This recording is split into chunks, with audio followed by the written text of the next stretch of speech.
Okay, everybody. Good evening and welcome to the June 2021 Society meeting of the New Hampshire Astronomical Society. I'm Wyatt Davis, president for 2021. And on behalf of the entire membership, welcome to everybody, including our visitors and our new members. We're so glad to have everybody here tonight. I think we've got a super cool meeting. I've really been looking forward to this one. Let me cover our agenda really quickly and share with you what we've got coming up. First of all, live from a library somewhere in the far western part of the United States is Kevin Schindler, who is the observatory historian for the Lowell Observatory in Flagstaff, Arizona. And he's going to present to us the far end of the journey about the Clark 24-inch refractor, which is just spectacular. So really excited to hear from Kevin. That's fantastic. We're going to continue to touch in on our 2021 meeting calendar and just make sure everybody's clear about what we're doing as we start to transition out of pandemic mode and back into hopefully closer to normal mode and what our meetings will look like. I'll brief you on the upcoming events. And then, of course, we're going to have In the News with Steve Rand coming up. And then we'll move to our business meeting. And for anybody who is a visitor tonight, our business meetings as the Astronomical Society are open to the public. We encourage you to stay and to learn more about what's going on at the Society, and hope you'll do that. We'll cover our finances. We're going to have an update from Paul on the newly activated and getting back into the game Public Observing Committee. And then we're going to talk about one of our long-term initiatives, which would be our dark site procurement plan and some requirements that have been developed by a committee that's been working on that site. So opportunity to brief the entire society on what we've come up with so far and to get your initial feedback. So great meeting tonight. And without further ado, I'm going to go ahead now and introduce our speaker. And so Kevin, I will see if I get this right. So Kevin Schindler is the historian at the Lowell Observatory in Flagstaff, Arizona. He has written more than 500 magazine and newspaper articles on subjects ranging from astronomy to baseball, and contributes a bi-weekly astronomy column, View from Mars Hill, to the Arizona Daily Sun newspaper. He has one of his 6 books is The Far End of the Journey, Lowell Observatory's 24-inch Clark telescope, and his presentation tonight is going to be based on that book, which is great. Now, 2 fun facts. One is he has both a fossil crab and an asteroid named after him. So depending on where you put the comma in that sentence, it could be that he has a fossil crab and he also has an astronaut named after him. We're not sure yet, but Kevin is going to elaborate on both points for us. And I know that's probably why most of you tuned in tonight, just to learn that. But without any further ado, I'm going to stop my share and turn it over to Kevin. And thank you so much, Kevin, for joining us tonight. We're really excited to have you. Thanks, Wyatt. I'm glad to be here. And I will clarify it's a fossil crab, not crabs or on their own. So this is great. I'm wondering how many in the group, maybe just raise your hand, how many of you have been to Lowell Observatory before? So I see some hands going up. Well, good. That means this will be new for several of you. And I'll just say, let me leave this as an open invitation. If any of you are out in the Arizona area, I'd be glad to give you a behind the scenes tour of the observatory. Awesome. It's really, we have a visitor program that we're starting to gear up back to quote unquote normalcy. Hopefully by the end of July, we might be able to have full open hours. But, besides that, it's really fun for us to be able to share the observatory with people like you who have a real interest. So it's great to see the regular public tours, but there's all sorts of cool stuff behind the scenes, like Pluto discovery plates and stuff like that. So just out there, it's easy to get a hold of me, kevin@lowell.edu. So just let me know. So I've been at Lowell for more than 25 years, and it's great. I get paid for doing this stuff, and I love it. I've lived at the observatory for 15 years or so. We have housing up there, and the observatory is only a mile from downtown Flagstaff. So it's really easy to get to. And when we lived up there, we had the best view in town, both of the city and then looking up of the sky. Because even though Flagstaff has 70,000 people, It's got the world's first lightning ordinance was enacted there in 1958. Flagstaff is the world's first international dark sky city. And so there's a legacy of dark sky protection. And so even though you can be right in the middle of where the telescopes are, and you can look down and see Flagstaff, you can look up and see the Milky Way very easily at the right time of year. So it's really a neat spot. And I think, when you think of the observatory, there's Percival Lowell and his interesting ideas about life on Mars based on the supposed canals. Clyde Tombaugh's discovery of Pluto is a big one. The first evidence of the expanding universe by V.M. Slipher in 1912. So there's a lot of different things that have been done through the years, and we're still a very active research facility. We have the 5th largest research telescope in the continental US, the Lowell Discovery Telescope, which is a 4.3 meter instrument. And it's particularly good because our former director called it the Swiss Army knife of telescopes, because at the business end, where you normally would attach, a photometer or a CCD or whatever, there's a cube that allows you to attach 5 different instruments at once. And in a matter of about 30 seconds, you flip a button and the light path changes going from one instrument to the other. So nearly simultaneously, you can use 5 different instruments.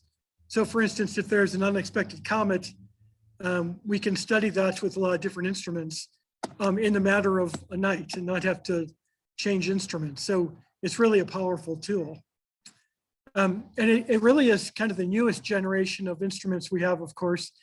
The oldest generation is what I want to talk about tonight, and that's the 24-inch Clark Refractor. And this telescope, it really is one of the most, one of the country's coolest telescopes, I think, because it has such a legacy of research, a legacy of public education and outreach. And also just a few years ago, we renovated it, which is a great story. So there's a lot of really interesting components to it. So that's what I'm going to talk about tonight. And while I'm talking, I'm going to first talk about why we got the telescope back in the day, and then a little bit about the construction, because it's a little funky. It wasn't built on, well, it was used in Flagstaff for a short time, but it was taken to Mexico for an opposition to Mars and brought back. And so it's got kind of an interesting history with that. And so I'll talk about some of the research done with it. And then some of the educational programming through the years, because name an educational program science-based, and the Clark has been in it. I mean, it's amazing how many times it's been featured.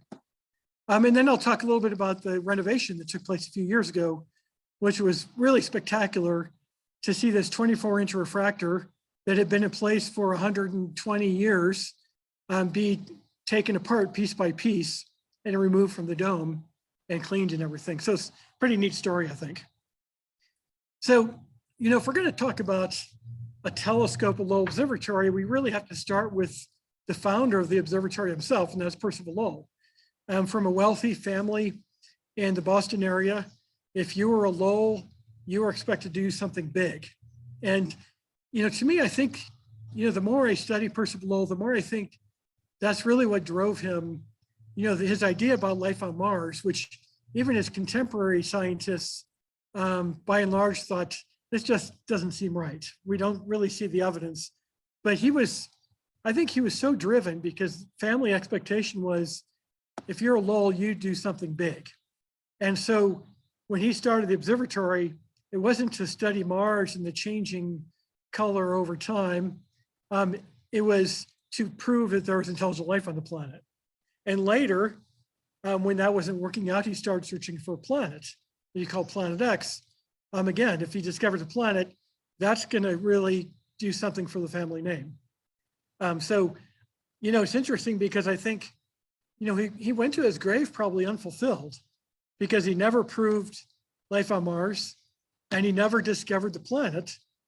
But in hindsight, I think he was probably more successful in bolstering the family name than he thought he might be, because he put into action the observatory where Pluto is eventually discovered, where the first evidence of the expanding universe was detected. Apollo astronauts trained in the 1960s. The rings of Uranus, the atmosphere of Pluto, their discoveries all have ties to Lowell. So he really did something important, just not what he expected, I think. So he started the observatory in 1894 initially to prove the existence of intelligent life on Mars. And so he borrowed an 18-inch telescope from John Berkshire in Pennsylvania and a 12-inch from Harvard College Observatory. And he also borrowed this telescope dome from Harvard College Observatory from E.C. Pickering, who was the director at the time. And he worked with E.C.'s brother, William, in figuring out where a good place would be to set the observatory up. Because the reason Lowell wanted to do this was, I mean, his background was in mathematics. He had an interest in astronomy, but not training. But after going to college, working for the family business, and spending 10 years in the Orient, he came back to the United States in the early 1890s and was inspired by Giovanni Schiaparelli, the Italian astronomer, who was losing his eyesight. Schiaparelli had famously detected the so-called Canali or canals during the 1877 opposition to Mars. And in the early 1890s, Percival Lowell thought, my gosh, the master is losing his eyesight. I think I'll go into astronomy and take over and study Mars and finish what he started and prove the existence of intelligent life there. So that's what drove him to start his observatory. And he borrowed these telescopes, set up shop, and 1894, for several months, he observed Mars. And then it snowed and the observing was done for a while. And for the next opposition in 1896, Percival Lowell decided he wanted to observe it, but maybe not from Flagstaff. He needed to go more south because Mars was going to be at a low declination. And so he decided to go to Mexico because where he would go near Mexico City was pretty easy to get to, a more southerly location. And so that would be good to see the opposition. He also decided for this to get his own telescope. And he was a Lowell and had the money, so he decided to buy the best telescope he could find. And that was by Alvin Clark.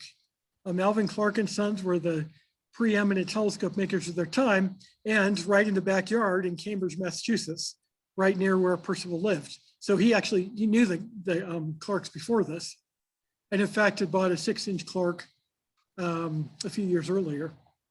So he talks to Alvin Clark, wants to build a 24-inch refractor. And so this is 1895. He returned the other telescopes.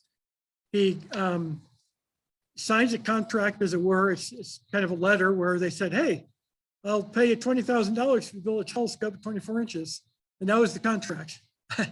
And so while that's happening, his assistant, Andrew Douglas, who was back here in Flagstaff, he had to find out how to build a new dome because the old one wasn't big enough for this 24-inch refractor.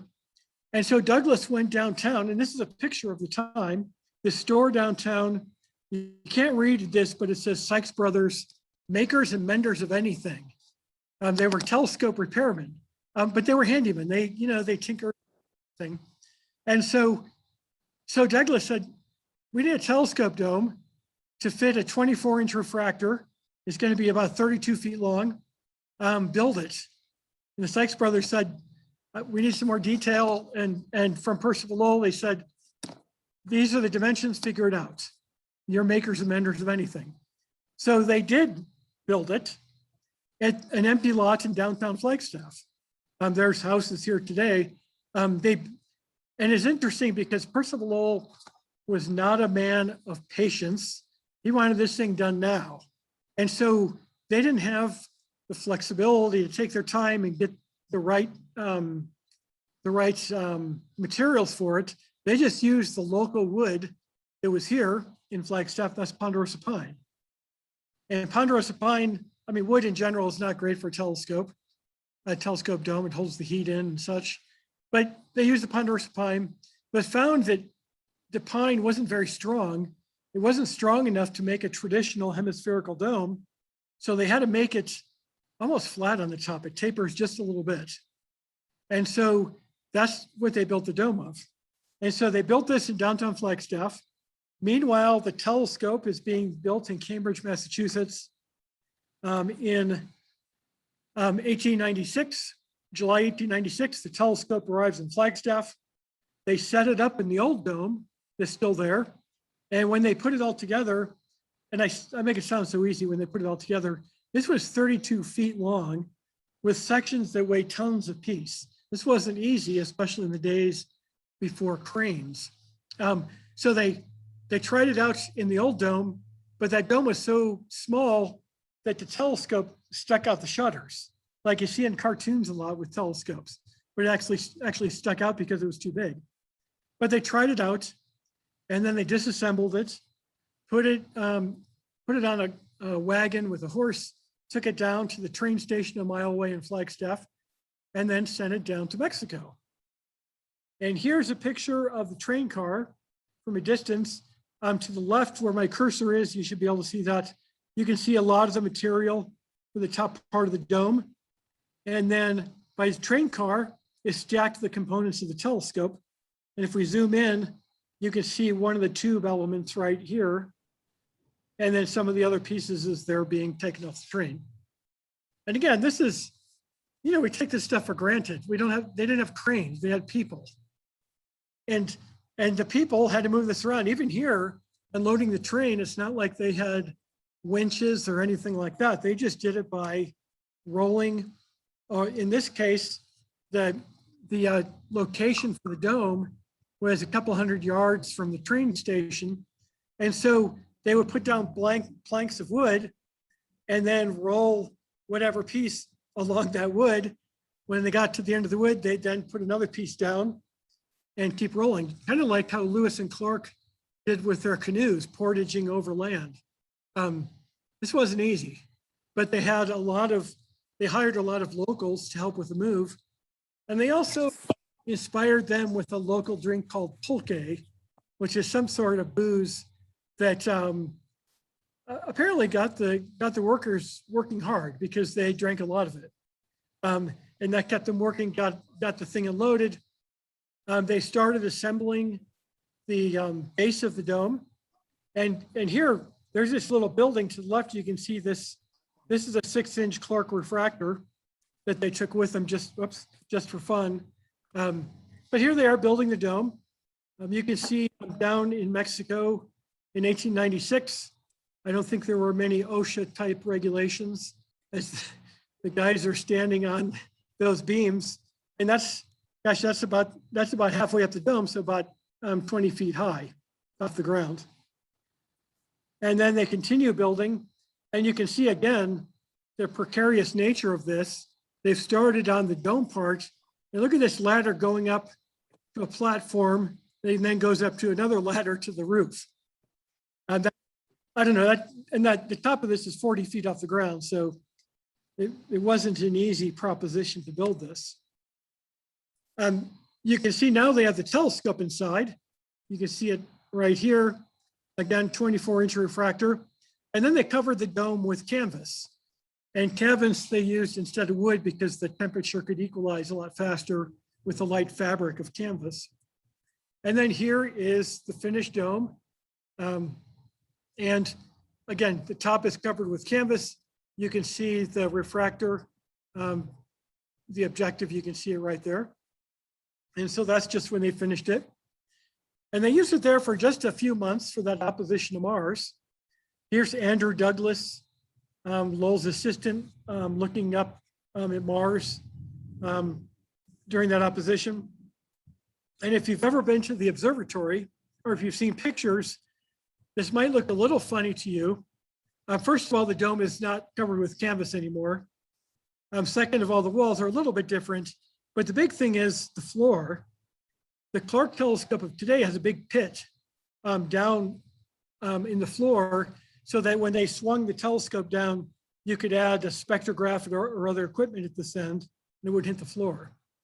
In this case, the telescope had just mounted higher so they could put instruments on there. So they used it down there for just a few months, and then they brought it back to Flagstaff. And this is the original dome that sat there, that one where they borrowed the 18 and 12 inch. They put the telescope on the same site. So they disassembled this and sent it back to Boston. But if you look at the trees, the one on the left, on the right, and then in the upper right corner, you can see when they assembled the Clark, it's in the same place. They had to trim this tree down here to the right some, but otherwise it's at the same spot as where they used the other one. So here it is established, set up on what we know as Mars Hill. The locals called the little mesa where the observatory is, they call it Mars Hill because that guy from the east wants to study Mars up there. So here's the dome. They started doing research back in Flagstaff.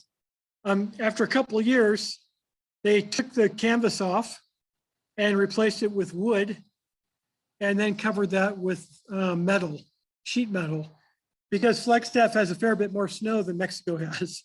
For years, we would average a couple 100 inches a year. Not so much in recent years, but still the dome had to be a lot more stable to be able to withstand that kind of weight from the snow. So this is the telescope being resurfaced, and essentially, I mean, it's had some cosmetic changes through the years, but the dome is still sitting in the same place as it was back then. So, 125 years ago, it's been sitting in that spot. Now for the observing, Percival Lowell wanted to look at, studied other things also. I like these next couple pictures because, depending on what they looked at and the time of night and the location of the object, the eyepiece was going to be in some different places. This was kind of an optimal position here where you're looking, pretty high in the sky where the interference, where the seeing is going to be better. But sometimes they would look really low. Like sometimes he would study Venus. And so they, I don't know, this just is such a hazard. It's ladder than a ladder going up to the platform. And they assembled this so they could take a look at Venus at a really low height. Here's a swing ladder. If you look closely, you can see all these ropes. And I'm not sure how you sit at it moving around while you're viewing, but they use that for just a short time. And then the ladder that is most associated with Percival Lowell, this is really, the picture on the right is an iconic picture of Lowell. I'm sitting on this ladder that still is in the dome today. And he's looking, this is a picture of him looking at Mars in 1914. And this is, like I said, this is why he built the telescope in the first place and established the observatory to study Mars and these supposed canals that ran across the surface that we know today just aren't there. And so he established this trend of studying Mars from his observatory.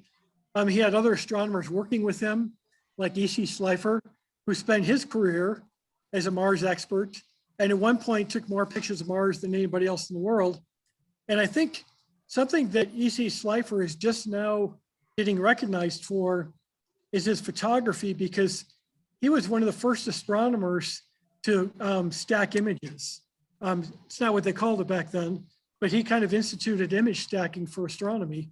And that, of course, has evolved into, standard for photography.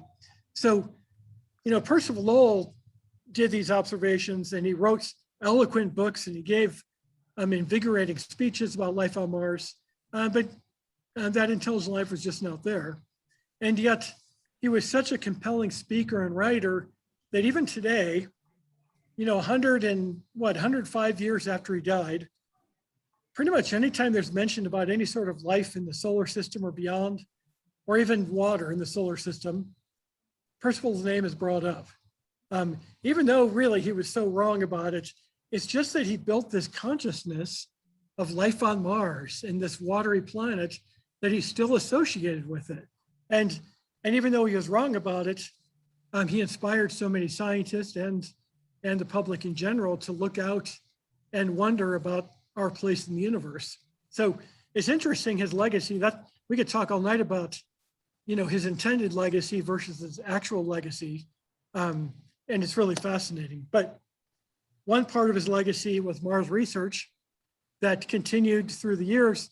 This is an astronomer named Leonard Martin, who used the Clark to study Mars in the 1970s and 80s. And today we have an astronomer. She doesn't use the Clark anymore, but she still studies Mars also.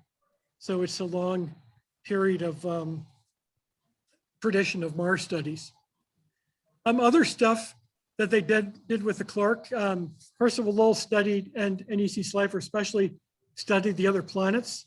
And Percival even came up with a theory of the evolution of planets that he called Planetology. And E.C. Slipher photographed all the planets. This picture of Halley's Comet from 1910 was not taken with the Clark, but it was taken by a camera mounted on top of the Clark. And it's really a neat picture because for years, this picture showed up in textbooks because it was so classic, it was iconic, because it showed not only the comet and the planet Venus in the lower left and some city lights of Flagstaff, but also a meteor shooting through the field of view, right through the comet at the time. So really a neat picture. So, but that was just a camera mounted on top of the Clark. I mentioned before that the first evidence of the expanding universe was detected at the observatory. Percival Lowell, in the early 1900s, was trying to prove the existence of life on Mars. And one of his links, one of his things that would help indicate that there might be life there was to show that the planet had oxygen. So he was looking for life as we know it. Something, he wanted to see if there's atmosphere or oxygen in the atmosphere. So he directed his young assistant, VM Slipher, who is learning how to use the spectrograph. He directed him to attach this to the 24-inch and look at these spiral nebulae, these fuzzy blobs out in space, because Lowell and others thought that these spiral nebulae were protoplanetary systems. As they grew older, they would develop into planets. And so Lowell figured he would have Slipher take spectra of them and look at the spectra, look at the signatures, and see if the elements match what you would have in the outer planets. And if so, that would indicate that these probably were protoplanetary systems. Well, Slipher did this, and the signature didn't match. So it didn't add evidence, the evidence that Percival Lowell was looking for. But Slipher found something really interesting. He took spectra over a long time. I mean, at this time, astronomers would take spectra of stars for maybe 10 minutes or 30 minutes or an hour, but nobody had taken spectra of these distant fuzzy blobs because it didn't seem practical. They were so faint, your spectra would have to be very long. Plus, nobody had really refined the best way of doing it, the right combination of prisms and such to get it. But VM Slipher tinkered with it, and he finally found a system that worked. And he initially took a spectra of Andromeda, then called the Andromeda Nebula. And this is one of these spiral nebulae. And holy cow, this thing was moving. Based on the Doppler shift, he could measure that it was moving at incredible speeds towards us. And then he studied some more spiral nebulae, like the Sombrero M104 and some others.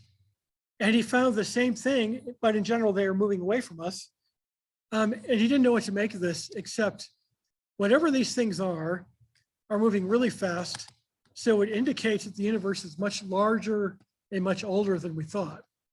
So Slipher reported these observations at the 1914 meeting of the American Astronomical Society, and he got a standing ovation. And this is at a science meeting where there's probably more skepticism than adulation quite often. because the astronomers realized, holy cow, this changes what we think of the universe. What we know today is that Slipher was looking at galaxies. We didn't understand galaxies back then, and this was important information. And the idea of whether they were island universes or something within our galaxy or something outside of our galaxy. So this was, I mean, you could argue what it means to be the most important, but this is at least one of the most important discoveries made at the observatory through the years, because much it fundamentally changed astronomy. And I have this slide here titled Lowell Observatory and the Big Bang Theory. And that's overshooting it a little bit, because VM Slipher detected that these things were moving at incredible speeds, mostly away from us. And then years later, Edwin Hubble, using Slipher's data and make his own observations, then synthesized this and came up with the expanding universe model. And then from that came the Big Bang Theory. But one of the basic foundations of that was this detection of the expanding universe. Now, the reason I use this Big Bang Theory title is because of this tie, but also for another completely nerdy thing. Some of you may know the TV show, The Big Bang Theory. I think they stopped filming a couple years ago, but it was on TV for years. And you recognize the characters, Leonard and Sheldon and the others. Well, if you look closely on the door, it looks like a telescope there. So years ago, I'm watching this. I would watch it once in a while, and every once in a while, I'd notice that door, and it had what looked like a telescope on it. And so one day I was waiting for my family. We were going to go to dinner, so I popped on the TV, and here came a vision of that. So I took a picture of my TV set, and that's the picture. That's that picture I showed you before of Leonard Martin at the telescope. And so the first season of the Big Bang Theory, because this, of course, made me want to go back and look at all the episodes. In season 1, this was the artwork on their closet door, this poster of the Clark telescope. So I've tried to track down the producers of the show to see if there's any indication of why they use that, because they use a lot of different astronomy themes, but nobody really knows. It might have just been a poster that they found. But anyways, when you watch the Big Bang Theory, you can make that out. So Mars was a major theme of research. Other planets.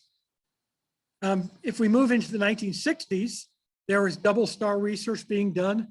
Jim Christie, who would later discover Pluto's largest moon, Charon, off of pictures taken at the Naval Observatory, which is just 4 miles west of Lowell.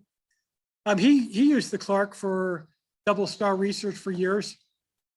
He wasn't an employee here, but he was like a visiting scientist. And he remembers being in there one night when the tires, because the dome now sits on 1960 Ford tires. He was in there one night and one of the tires had a blowout. And it was like an explosion inside of a telescope dome. So really pretty impressive.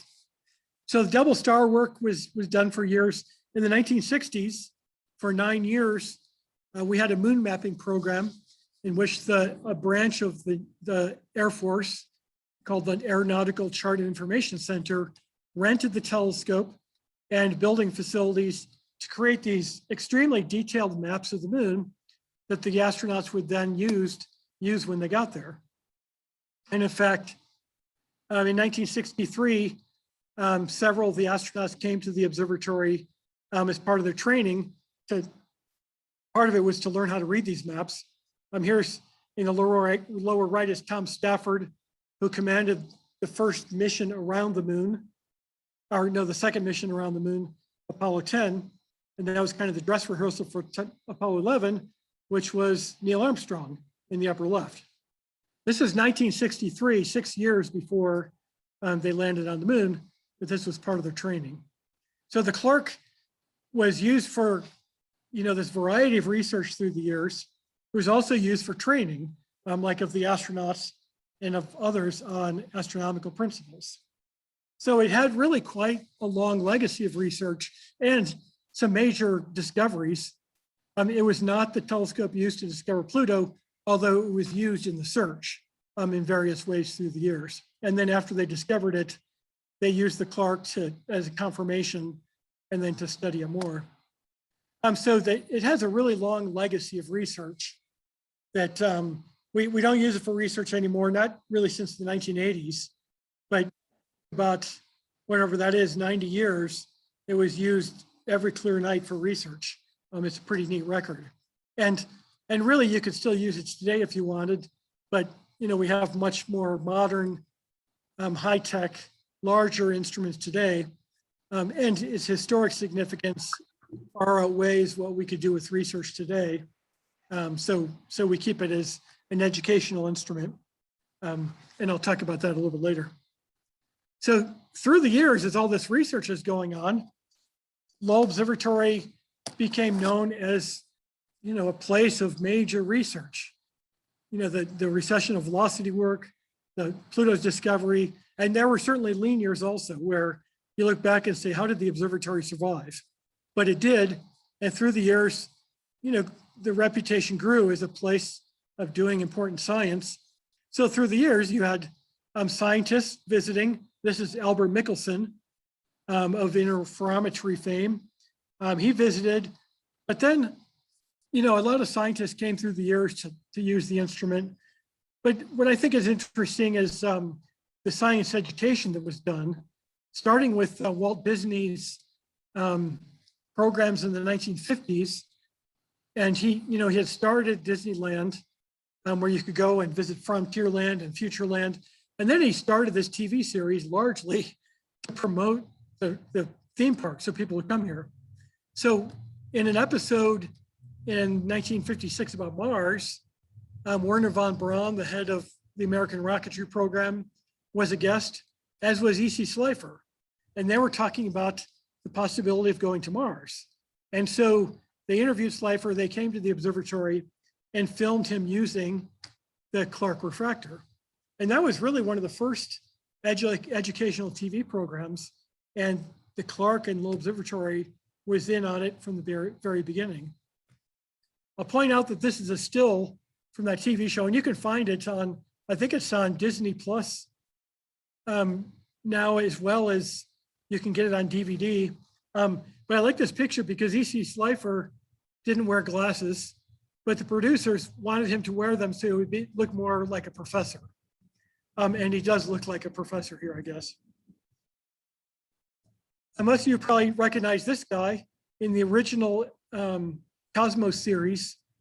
Carl Sagan, one of the episodes, Blues for a Red Planet, he filmed part of that at the Clark Telescope as he was talking about Percival Lowell and the idea of life on Mars. Again, this is a still from that show.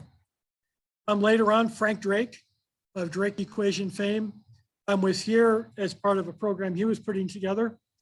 This is some nerdy guy years ago with Bill Nye the Science Guy, who was doing an episode about pseudoscience. And he came to the observatory to show how, this is the kind of place where real science is done. You might recognize both of these people. Leonard Nimoy, who played Mr. Spock in Star Trek. He hosted a TV show in the late 1990s. And here he is interviewing Carolyn Shoemaker of Comet fame. And her husband was Gene Shoemaker, the founder of astrogeology. And Carolyn, by the way, is still alive today. She just turned 92, I think. And she still lives in Flagstaff. But they came here to do this programming. If you listen to NPR, Science Friday, Ira Flato was here in town to do one of his episodes years ago. Here he is with our director, Jeff Hall, at the telescope.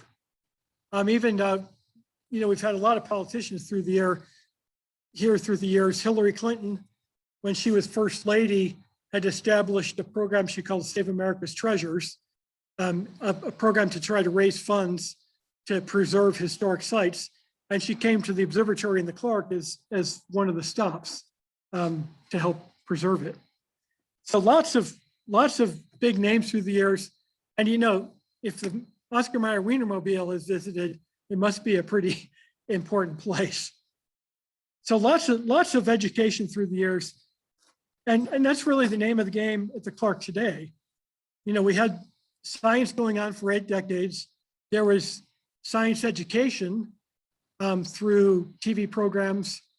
And even when the science was going on, back in Percival Lowell's day, he welcomed visitors up there because he said that astronomy shouldn't just be for the scientists. It should be for everybody. Everybody should be able to look through a telescope and discover the universe for themselves. So from the beginning, public education was a big part of the Clark's use. But in modern times, that's all we use it for. So in pre-COVID times, we'd have 105,000 people coming through the observatory each year. And the majority of them either saw the telescope during the daytime or looked through it at night. And, you know, with a telescope that was 120 years old, with all that research and all that filming and all those millions of people going through it, it got worn down. And by the middle, around 2014 or so, we decided either we have to close it down or we're going to have to raise money and essentially rebuild it, renovate it. And we decided, you know, to close it down and just have a static display would be cool, but not nearly as cool as the opportunity for people to still be able to look through it. So we want to preserve this history and celebrate it, but we also wanted to make the telescope really usable again. So we closed it down, raised a couple $100,000, and we had a team led by then the head of our technical staff, Ralph Nye, who took it apart piece by piece. And one of the major problems with it, when I say it wasn't working very well, is that you would be swinging it around in right ascension, and it would get to a certain point, you would hear a loud clunk. And then you move a little further and you just couldn't move it at all. So we'd be viewing with the public, we'd move it over, then that big clunk. And it's a little unnerving when you have several thousand pounds over your head and the whole thing clunks like that.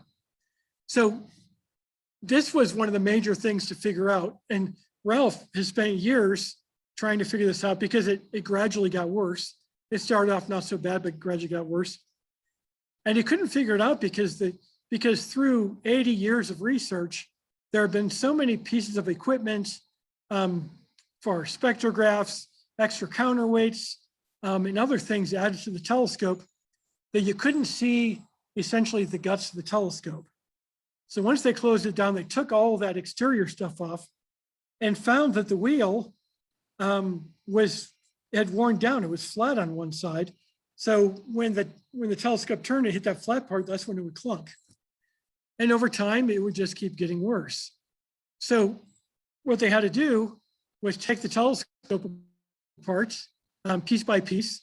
So they're going to fix this wheel, build a new one, and then take the entire telescope out. Everything from the mount up is going to come out of the dome. So they first took the tubes off. They put the telescope horizontally. Then using cranes, they first took the counterweights off. And these counterweights each weigh about 400 pounds. And they're on a screw. This thing is a screw. And they couldn't loosen them by hand because these things have been on here for decades. They were kind of frozen in place. So what they did was they put a small hole in the ceiling for a crane because they're going to be lifting pieces out with a crane. So they lowered the crane strap and they wrapped it around the weight, attached it to a screw that was in there, and then slowly lifted the crane, and the pressure of that loosened it. And then they could unscrew it and then lift those weights out there piece by piece. Here's the mount. They took some of the counterweights off. Here's the mount after they had taken the two segments off. And again, this is several tons being lifted out of the dome. And this was quite a sight from downtown Flagstaff, where you could look up at the dome, and somebody had called me and was joking and saying, somebody's taking your telescope up there. Do you guys know? And so they got it all out. The paint, I mean, they redid everything. They checked every bolt. They replaced every screw. in both the telescope and the dome, in a project that took about 20 months. They stripped all the old paint off. There were 5 layers of paint from where it had been painted through the years. They stripped it all off, powder coated it. And I mean, this is what it looked like. And this is what it was afterwards. So just a great transformation. They took the primary lens out, the crown and the flint, because there was rust forming around the perimeter where the glass touched the metal. And they cleaned those. I mean, cleaning a lens like this was an all-day project, doing it, so they don't scratch anything. They rebuilt everything. Here's one of the dials. You can see the top, how it was getting worn down. And on the bottom, one of our guys painted all those lines and all those numbers by hand, just so it would be very precise. Here's the telescope, this little telescope used to look up and read the declination wheel before and after, just again, night and day, just glorious. And we really wanted to highlight that really beautiful brass and wood that's on the telescope. The wood are the knobs for controlling the telescope. And when it's all cleaned up, it just shines. Again, you can see the difference with what it looked like versus, this is, I think, the arm for the right ascension. And then this is what it looked like when it was done. Again, you can see that combination of wood, a lot of that brass. And brass for a long time had been used because it was inexpensive. And today, when we look back at these historic instruments, they're just gorgeous to look at with that beautiful brass. And here's the finished telescope. I mean, and when you come and visit, this is what you're going to see. It's going to look a lot like this. They replaced, like I said, a lot of the pieces of wall. In fact, in the wall, there's some places where water had leaked, where at one time they floated the dome on pontoons in troughs filled with salt water.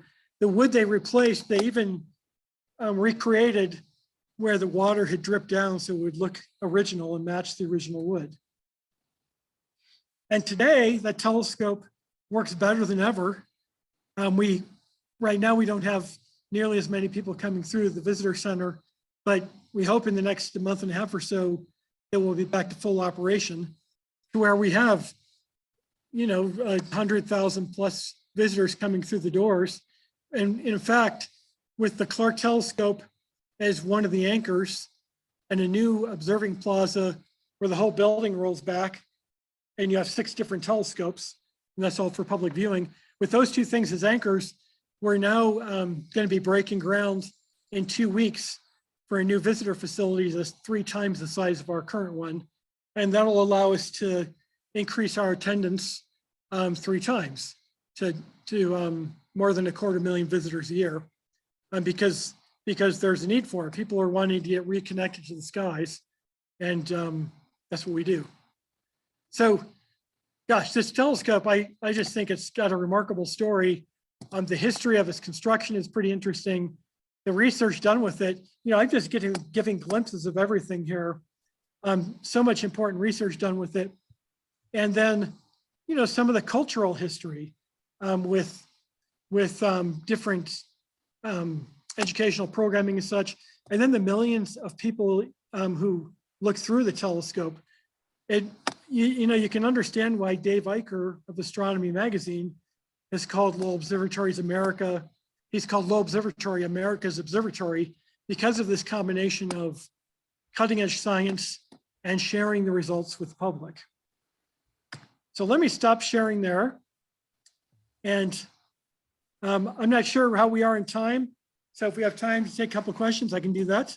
Yeah, we're doing fine. Kevin, how are you doing on battery? I'm great. I have a receptacle here at the library. So Okay.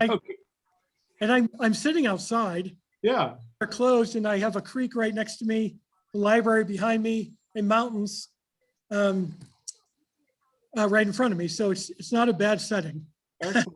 Well, so first up, thank you so much. That was awesome. Really, really interesting. And yeah, I would love to have a little bit of Q&A with you if you've got some time for us, if anybody has questions. Yeah. Yeah, there's a question. Is it true that Canali in Italian does not mean canal and it's mistranslated? Yeah, Canali means channels, and channels, you have channels in nature. And there's a story that Percival Lowell and others mistranslated to canals, which implies not natural, and that's why he thought there was intelligent life there. But it wasn't an accident. Percival Lowell used the word canals intentionally because he wanted people to see that these features weren't natural, they were there intentionally. And it's interesting because it's a larger story, because Lowell didn't just base his ideas on the idea that, oh, there are these canals here.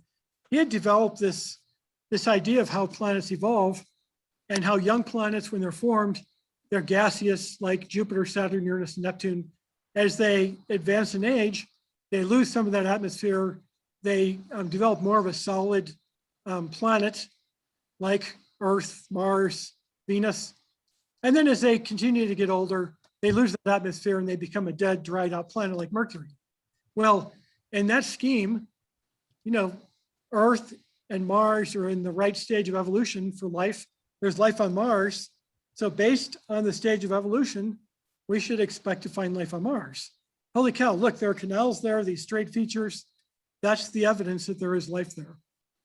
So Lowell's ideas about life on Mars goes beyond those supposed canals that he thought were there. Awesome. And there is a question on the chat about, do we ask questions on the chat? And sure, or you can unmute and just ask out loud, whichever you would prefer. And here's a good observation by somebody, which I always expect in the group like you guys. Was the teleview, was that original? The Clark is neat because it was used for 80 years or so for research. And through the years, they kept adding different technology. So there's a lot of anachronism with the telescope. The teleview, and in fact, the finding system on there's a digital readout. And that's of course modern, but we have bicycle chains that go back to the late 1800s. We have an observing chair that goes to the early 1900s. We've got rubber tires of the 1960s era. We've got a digital readout from the modern era. It's really a neat anachronism. One of the things we talked about when renovating it was, do we try to recreate a specific era? But if we did that, we would use the four tires, which is just a wonderful part of the story. It's what gives the thing character. And so we decided just keep it how it is. And it's fun to look at how many anachronisms you can find there. Cool. So several questions, Kevin, if you can see the chat, one about technique used to clean the brass, and then a couple more after that. Yeah, I don't know what material it was. They didn't use Brasso, but it was an industrial design substance for cleaning the brass, because they wanted to minimize scratching it. They did replace some of the parts that were just worn out, or some of the pieces were gone. So they replaced them with new brass pieces. But mostly it was, like I said, some sort of industrial designed cleaner for doing the brass. And I see one about how the tracking was done. Initially, when the telescope was built in 1894 or 1896, there was no electricity. Today, there are stepper motors that track the telescope. But back in 1890s, there was no electricity. So they had a couple different systems. There was, at one time, essentially where the term clock drive comes from, there was a hole in the side of the pier, and cables went from the telescope down through that pier and out the opening, and were attached to essentially a grandfather clock type setup, where you had large weights and a wheel, and you would lift the weights that were attached by the cables through the telescope. And as those slowly lowered, they would turn the cable, which turned the telescope. So, where the term clock drive comes from. Later on, they had a governor system where, I don't have a picture of that on me, But this governor where you have kind of a cross axis and it spins around really fast, and you can change the speed of it, and then that's attached through tracking. And then we got electricity in there. Nearest I can tell is around 1905, based on the appearance of light bulbs in pictures. But then, eventually we had the electric stepper motors that do the tracking. And the same is with the dome. With no electricity, the dome was pulled by hand. And when the dome was first built, it was a framework of wood covered with the canvas. And that system worked okay when it was in Mexico. But when they brought it back to Flagstaff and replaced the canvas with much heavier wood and metal, it got so heavy you couldn't pull it. And they tried using block and tackle. And that's when they experimented. They built a trough and filled it up with salt water, and then they put the telescope dome on pontoons on the water and floating it. That was just a mess. Water leaked everywhere. And then finally, they got it, put metal tracks up there and metal wheels. And then in 1960, VM Slipher, as a going away present, and when he retired, he paid for this new system of rubber tires to be used. So like a lot of things, like a lot of technology that's been through the years, they adapted as the times changed. Question about how you preserved the brass once you restored it. Any approach there? They didn't put anything. They had talked about putting some sort of clear coat type thing on it, but I think they decided not to because they weren't sure how that would be in the long run. So the idea is that in some number of time we'll go back and clean it again and maybe have a better technique for protecting it, because they wanted it to look really good, but they also wanted it to be usable, and they wanted it to seem as authentic as possible, minus things like a Telrad and some other stuff that was added. It looks like a shiny new telescope built 100 years ago. So down the road, they might come up with some other coating for it. Cool. Another question about the optics. Nothing has been done with the optics. Back, around 1911 or so, they did a Hartmann test on this refractor, on the Yerkes 40-inch, on the 36-inch at Lick, and some other large ones. And a Hartmann test was looking at essentially the optical quality of the lens. And of the large refractors, this one had the best. It rated the best. It wasn't the largest of them, but the quality of it was the best. And they haven't done anything to it. Clean it. They clean it, and cleaning it is quite the process because you don't want to scratch it. They essentially make big cotton balls, and through a series of solutions using water and different cleaning fluids, it's like a series of different solutions. They dab it on and dab it off, and it takes all day. And plus, it's a double system, 2 elements, and so there's 4 surfaces to clean. And when the lens is in the telescope, you have the outside that's easy to get to, but the rest of the surfaces you have to reach through little holes inside the telescope tube to reach them. So it's not an easy thing. And I see the question about the statement about brasso. That's not what they used. It was some chemical that minimized scratching and stuff. I just don't know what it was called because it's something I'd never heard of. So, but whatever it was. And if you're interested, I can track that down from Ralph, who's retired, but he's still, we still talk. Nice. Any other questions for Kevin?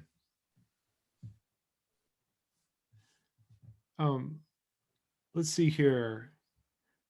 Kevin, may I do a quick show and tell that relates to your presentation? Sure. This will take 40 seconds. So just so happens out at Okie Tech Star Party back in 2015, I think this gentleman's name is Jack Eastman. And he was the chief observer at the observatory at Denver University. And this is indeed a Clark 6-inch refractor. I think it's an f12 or an f15. And Jack is not 4'2". He's a normal sized guy, and this is one big honking telescope. But check this out; it's pretty cool. Right here, this is very, very similar to the 6-inch that Lowell had. That's on display at the observatory. So you can see Alvin Clark and Sons right here, 1877 engraved on it. And then right here, Cambridgeport, Massachusetts. Mm-hmm. So anyway, I thought that was super cool. And the views through it are amazing, of course. And years ago, it was attached to the 24-inch for decades. And then we eventually took it off as a central exhibit for a display. And then we took it out once for transit of Venus several years back. And to be able to look through an old Clark refractor like that, was really pretty neat. Cool. In answer to Rich Domidio's question, yes, RP Hale does own a 6-inch Clark. Nice. He's one of our club members. Okay, that's a pretty nice telescope to own. Indeed. Any other questions for Kevin?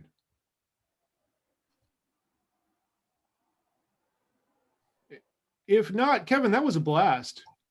Well, thanks. It's always fun talking about this. And like I said, we're always glad to share this stuff because, it goes back to the days of Percival Lowell. It's not, we're just stewards. We want to share this. So come out and visit, and we'd be glad to show you around this and other parts of the observatory. Thank you so much. That was really great. Yeah, fantastic, Kevin. Congratulations. Thanks for the time, and we really appreciate it. And we will definitely look you up if we're out that way in Arizona. Okay, sounds good. Thanks. All right. Program. All right. Well, have a nice evening, Kevin. Thank you for joining us. All right, everybody. Super cool. All right, let's see here. So that was Schindler. Excellent. All right. I will go ahead and take us forward on the agenda. And so I'll just remind us really quickly about the calendar that's coming up and how we're moving slowly out of the pandemic. We've talked about this last time, but I want to make sure everybody is kind of keeping in front of you. And so we just had the June meeting, obviously. We're going to move forward with one more Zoom-based presentation as quote unquote normal for the last year and a half. And then our August meeting is not going to be on Friday night, whatever the second Friday is. It's going to be on Saturday, August 21st, and it's going to be a cookout. So it'll be at noon. It's going to be at my house here in Rye in the backyard. We got a lot of room. So more information coming out, but please note that. We'll follow that by a September Zoom, and then we're going to try to do our first in-person regular meeting in October. Location to be determined, but probably in Concord at the Discovery Center, I would guess. We have to get that confirmed. Then we'll do a Zoom in November, and then we'll do our winter meeting like we've always done in the past, and we'll do that live. So just kind of keep in mind that we're going to start moving back to in-person meetings, but we're going to keep in hybrid schedule, and we're going to alternate them back and forth between Zoom and in-person. And when we do the Zoom meetings, the in-person meetings, we're going to try to also broadcast those on Zoom because a lot of people really like this format. So we'll try to preserve that and just see how it goes. We'll experiment, we'll learn along the way. I do want to keep also pointing out that we're going to try to do in the winter meeting in December a celebration of 20 years of observing at YFOS. So keep that one on your calendar as well. And we're hoping that the Youngs are going to join us for that. Next month, we have our own Dave McDonald. And Dave's keeping us guessing on what he's going to present on. He's waiting to find his muse on it, but he's going to let us know, but he's going to join us, which is great. And then just coming up on down the pike, I think we announced this last time, but several things. We are going to have a July visual observing shop talk on July the 20th. And by the way, if any of you would like to lead the opening presentation on that, just let me know. We're trying to keep those open, and we'll probably follow this up with an August astrophotography shop talk as well. Those seem to be going really well, very popular. And as you know, or maybe you don't, we do have recordings of all of those for members only, and the links to them are out on the NHAS forums. So you can find the links there and go see these on YouTube, but these are not published videos. They are private. So if you want to check out our library of them, I think we've got 4 or 5 of them out there now. So go to the forums, go to the help forum, and there are Shop Talk forums out there that you can follow, and you can check those out. And then in October, thanks to Rick Feinberg helping us out, we have a great presentation coming. Matt Greenhouse, he is the project scientist for the telescope science payload, or the science payload for the James Webb Telescope, which is currently scheduled to launch October 31. So that's going to be super cool. So just lots of cool stuff coming up. Keep watching our calendar. That's all out there.